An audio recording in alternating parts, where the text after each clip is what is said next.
Sir, Khurja आगमन हुआ है आज आपका, किस कार्यक्रम में शिरकत की है आपने, क्या उद्देश्य? ये सामूहिक शादी है और ये एक अच्छी पहल है सामूहिक शादी की, जिसमें सभी लोग अपने संबंध तो अपने आप स्थापित करें और जो उनका सामूहिक शादी का जो प्रोग्राम है वो इकट्ठा हो जाए।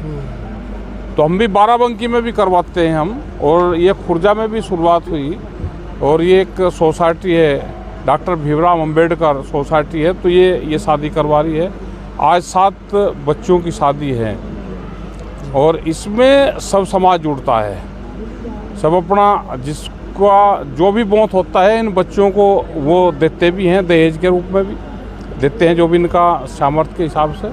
ये देखोगे यहाँ पे सब सामान लगा हुआ है और ये एक अच्छी शुरुआत है। ये और बढ़नी चाहिए भाई, अब की 7 हुई तो अगली बार उम्मीद है कि ये 20 के आसपास चले जाएगी, तो ये बढ़ती रहेगी।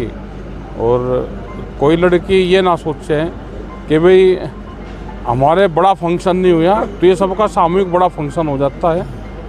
और इस तरह की शुरुआत मध्य प्रदेश में भी हुई और अब यहाँ की जो सरकार है वो भी इसकी शुरुआत कर रही है, लेकिन सामाजिक लोगों को भी आगे आना चाहिए। ये हैं डॉक्टर साहब, ये कर रहे हैं इस प्रोग्राम को, इनकी पूरी सोसाइटी है, पूरी कमेटी है, ये करते हैं और सभी लोग इसमें सहयोग सभी लोगों को करना चाहिए। मैं ये पूछ रहा हूँ, आप किसानों का नेतृत्व करते हैं जी।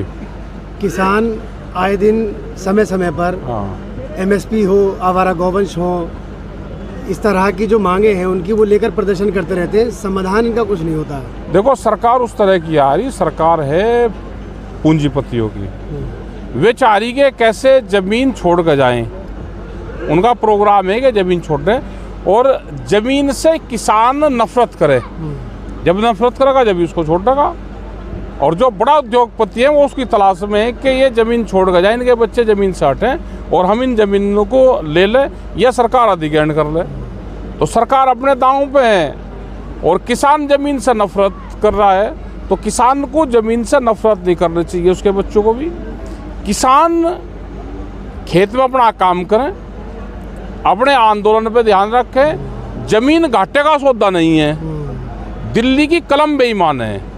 ये किसान के बच्चों की समझ में आ गया कि जो कलम है, भाव देने वाली कलम बेईमान है, हमारा खेत बेईमान नहीं है। इनडायरेक्टली केंद्र सरकार को, और केंद्र तो है भाई, सरकार तो सरकार ही है। MSP नहीं दे रही, ऐसा नहीं है कि आम पब्लिक को MSP से नीचे फसलें बिक रही है, उसके कंज्यूमर को सस्ता मिल रहा है, कंज्यूमर को तो महंगा मिल रहा, लेकिन किसान की फसल नहीं बिक रही। जो बीच के लोग हैं, सपा के जो विधायक हैं अतुल प्रधान, आपके चर्चा में होगा, आपके क्षेत्र के मामला है आसपास का, उन्होंने जो उनके संगीत शो में है पूर्व विधायक भाजपा के, उन पर ये आरोप लगाए कि ये हिंदू मुस्लिम की बात करते हैं, लेकिन मीट फैक्ट्रियों में इनका हिस्सा है। कई हाँ, नहीं ठीक कह रहा है वो, झूठ थोड़ा बोल रहा है वो। सही भाई, हिस्सा तो इन्हीं का तो पाओगा। ऐसा कौन सा है कि हमने ये कहा है कि आप BJP को वोट दो, आप मीट भी खाओ, लेकिन ये क्यों छुपा रहे कि हम मीट नहीं खाते? भाई, हिंदू मीट खा रहा, बता दे हाँ मीट खाऊं, मैं BJP को वोट भी दे रहा। अब आप वोट भी दोगे, मीट का विरोध भी करोगे, पार्टनरशिप आप उन्हीं के साथ में करोगे, तो झूठ थोड़ा बोल रहा, वो ठीक होगी, सत्यता होगी। 2 शब्द आपके कुछ जिस तरह की वर्तमान की राजनीति चल रही, जातिवाद, धर्मवाद, भाषावाद, ये बढ़ेगा। हमको इसको ख़त्म करना है, हम तो जोड़ने का काम करें, हम काट पीट का काम करते नहीं, सरकार काट पीट का काम करें। अपने संगठनों पर ध्यान दो। समाज में अगर कंपटीशन हो तो एजुकेशन का हो, हेल्थ का हो, अपने बच्चों को पढ़ावे। जैसे इन्होंने कोचिंग सेंटर करा तो बच्चे पढ़े वहाँ पे।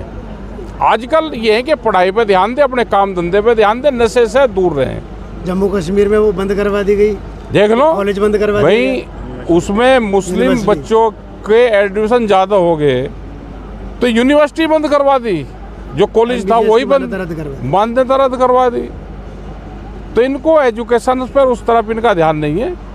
इनका ये है कि यहाँ पे झगड़े फिसाद होते रहे और आपकी राजनीति चमकती रहे। हमको इन चीज़ों से दूर रहना चाहिए, नशे पत्ती से दूर रहो, अपने काम पर ध्यान दो, बच्चों को पढ़ाओ। ठीक है सर।